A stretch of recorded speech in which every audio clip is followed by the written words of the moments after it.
ശ്രീ ആനന്ദ് കൊച്ചുകൂടി, ഇതിൽ മാധ്യമങ്ങൾക്ക് അമിത താല്പര്യമുണ്ട് എന്ന രീതിയിലാണ് മുഖ്യമന്ത്രി ഇന്ന് വാർത്താ സമ്മേളനത്തിൽ പ്രതികരിച്ചത്. അങ്ങനെ ഒരു അമിത താല്പര്യം അങ്ങ് ഇതിൽ കാണുന്നുണ്ടോ? ഇത് ഈ യാത്ര നടക്കുമ്പോൾ മുതൽ എന്തൊക്കെയാണ് സംഭവിച്ചതെന്നുള്ളത് കൃത്യമായി മാധ്യമങ്ങളാണല്ലോ തത്സമയം കാണിച്ചിരുന്നത്.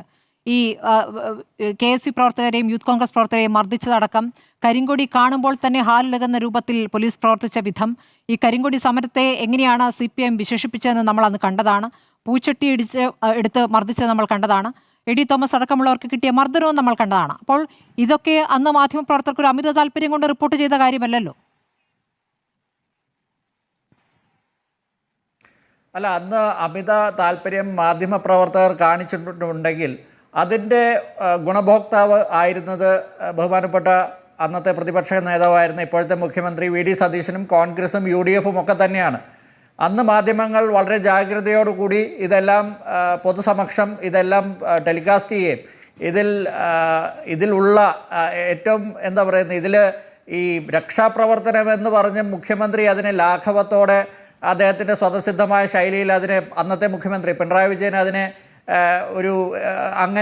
ലാഘവത്തോടെ കാണുകയും ചെയ്ത ആ ഒരു നടപടിയെ വളരെ വലിയ തോതിൽ ഇവിടുത്തെ മാധ്യമങ്ങൾ ചെറുക്കുന്ന ഒരു കാഴ്ചയാണ് നമ്മൾ കണ്ടത്. അതുപയോഗിച്ചാണ് VD സതീശനും കോൺഗ്രസും UDF-ഉം ഒക്കെ അധികാരത്തിൽ വരികയും അതുപോലെയുള്ള പല അവസരങ്ങളും മുതലെടുത്താണ് VD സതീശൻ ഈ മാധ്യമങ്ങളുടെ തന്നെ പരിലാളനയൊക്കെ കിട്ടിയിട്ടാണ് പല മാധ്യമങ്ങളും ഇവിടെ VD സതീശന് വേണ്ടി വളരെ ഘോരം വാദിച്ച രീതിയിൽ തന്നെയാണ് അന്ന് ഇവിടെ മുഖ്യമന്ത്രി ചർച്ച നടക്കുമ്പോൾ പല മാധ്യമങ്ങളും പ്രത്യക്ഷമായിട്ട് ഇവിടുത്തെ മുത്തശ്ശി പത്രത്തിൻ്റെ ചാനൽ പോലും VD സതീശന് അനുകൂലമായിട്ട് നിന്ന സാഹചര്യത്തിലാണ് അദ്ദേഹം മുഖ്യമന്ത്രിയായത്. അദ്ദേഹത്തിന് മുഖ്യമന്ത്രിയാകാൻ മൂന്നാമത്തെ സാധ്യതയുണ്ടായിരുന്ന അദ്ദേഹം ഒന്നാമത്തെ സാധ്യതയിലേക്ക്, പൊതുജനാഭിപ്രായം അദ്ദേഹത്തിന് ഉണ്ടായിരുന്നു എന്നുള്ളത് സത്യമാണ്.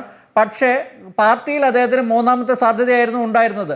എങ്കിലും അദ്ദേഹം മുഖ്യമന്ത്രിയായി. അതേ മാധ്യമങ്ങളെ ഒരു 1.5 മാസം 2 മാസത്തിനുള്ളിൽ തന്നെ VD സതീശൻ തള്ളിപ്പറയുന്നത് വളരെ പരിഹാസ്യമാണ്. കാരണം അദ്ദേഹം ഈ ഇത്രയും കാലത്തിനുള്ളിൽ മാധ്യമങ്ങളുടെ എല്ലാ മാധ്യമങ്ങൾക്ക് കൊടുത്ത എല്ലാ കാര്യങ്ങളും ഉപയോഗിച്ചുകൊണ്ട് തന്നെയാണ് അദ്ദേഹം അധികാരത്തിൽ വരാനും ഈ സ്ഥാനത്തേക്ക് എത്താനും ഒക്കെ അദ്ദേഹത്തിന് പറ്റിയത്.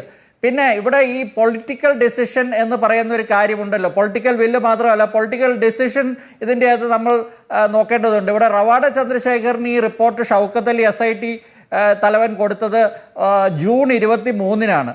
ഇപ്പോൾ 3 ആഴ്ച കഴിഞ്ഞിട്ടാണ് റവാഡ ചന്ദ്രശേഖർ DGPക്ക് അതിൽ ഒരു നിയമോപദേശത്തിനും വീണ്ടും 5 സ്ഥലങ്ങളിൽ അദ്ദേഹത്തിന് എന്തൊക്കെയോ പിശകുണ്ടെന്ന് തോന്നുകയും അത് വീണ്ടും തിരിച്ചയക്കാനൊക്കെ തോന്നുന്നത് 3 ആഴ്ച കഴിഞ്ഞിട്ടാണ്. ഷൗക്കത്ത് അലി ഇപ്പോൾ ആ ചുമതലയിൽ തന്നെ ഇല്ല. ഇനിയിപ്പോൾ ഏത് SIT ആരിത് വീണ്ടും പരിശോധിക്കും എന്നുള്ളതിൽ പോലും വ്യക്തതയില്ല.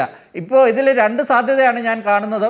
ഒന്നെങ്കിൽ ഈ നടപടിക്രമം ഒക്കെ പറഞ്ഞുകൊണ്ട് അജിത് കുമാറിന് DGP സ്ഥാനക്കയറ്റം കൊടുക്കാതിരിക്കുക. കാരണം അങ്ങനെയാണെങ്കിൽ എന്താണ്, ഇപ്പോൾ തന്നെ നടപടി എടുക്കുകയാണെങ്കിൽ അജിത് കുമാർ അതിന് മുന്നേ ഈ 31-ന് മുന്നേ തന്നെ കോടതിയെ സമീപിക്കുകയോ അല്ലെങ്കിൽ അഡ്മിനിസ്ട്രേറ്റീവ് ട്രിബ്യൂണലിനെ സമീപിക്കുകയോ ചെയ്ത് അദ്ദേഹത്തിന് നടപടിയെ ഏതെങ്കിലും തരത്തിൽ അദ്ദേഹത്തിന് റദ്ദാക്കാൻ പറ്റുകയാണെങ്കിൽ അദ്ദേഹത്തിന് സ്ഥാനക്കയറ്റം കൊടുക്കേണ്ടി വരും എന്ന രീതിയിൽ സർക്കാർ ചിന്തിക്കുന്നു. അല്ലെങ്കിൽ രണ്ടാമത്തെ സാഹചര്യം ഞാൻ കാണുന്നത്, എന്തു വന്നാലും അജിത് കുമാറിനെ സംരക്ഷിക്കുക, അജിത് കുമാറിന് സ്ഥാനക്കയറ്റം കൊടുക്കുക, DGP-ആയി സ്ഥാനക്കയറ്റം കൊടുക്കുക.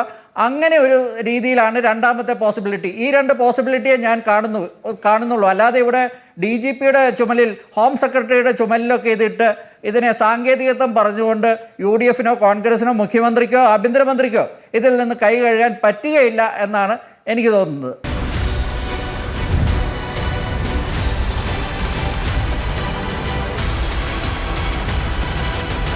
ഡിബേറ്റ് വിത്ത് സ്മൃതി പരുത്തിക്കാട്.